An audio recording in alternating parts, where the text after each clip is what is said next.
એક સાહેબની વાર્તા। જીવનમાં આવતી સમસ્યા એ જીવનનો ભાગ છે અને તે સમસ્યા સામે લડવું એ જીવનની કળા છે।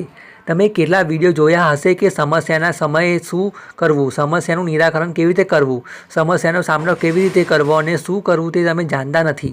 આજે આ સમસ્યાની વાર્તા પૂરી થાય છે। આજે હું તમને એક સરની વાર્તા કહીશ અને જ્યારે પણ તમે તમારા જીવનમાં કોઈ સમસ્યા આવે તો આ વાર્તાને યાદ કરજો। એકવાર એક સર વર્ગમાં આવ્યા અને બધા બાળકોને સફેદ કાગળ આપ્યો।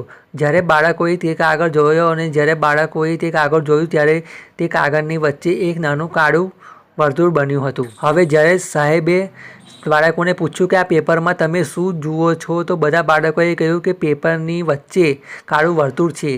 તેને કહ્યું કે પેપરમાં કાળું વર્તુળ બનાવ્યું છે। સરે ફરી પૂછ્યું કે તમે લગભગ 10 થી 15 વાર સરને એ પૂછ્યું કે બાળકો તમને આ પેપરમાં શું દેખાય છે, પરંતુ બાળકોએ દર વખતે એક જ જવાબ આપ્યો કે સર પેપરમાં કાળું વર્તુળ છે। હવે સાહેબે કહ્યું કે બાળકો મેં તમને ઘણી વાર પૂછ્યું કે બાળકો તમે આ પેપરમાં શું જોઈ રહ્યા છો, તો તમે દર વખતે ફક્ત તે નાના વર્તુળ વિશે જ કહ્યું।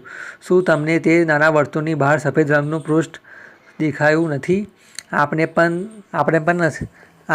પણ નથી કરતા। માણસ ભગવાને આટલું સુંદર જીવન આટલું સારું આપ્યું છે, તેમાં વાંધો શું છે?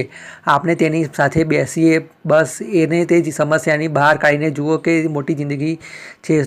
હું તમને ફરીથી કહું છું, જીવનમાં કોઈ પણ સમસ્યા આવે તો તે સમસ્યાની બહાર જુઓ અને વિચારો કે તમે તે સમસ્યા વિશે જેટલું વિચારશો તેટલી સમસ્યા વધશે।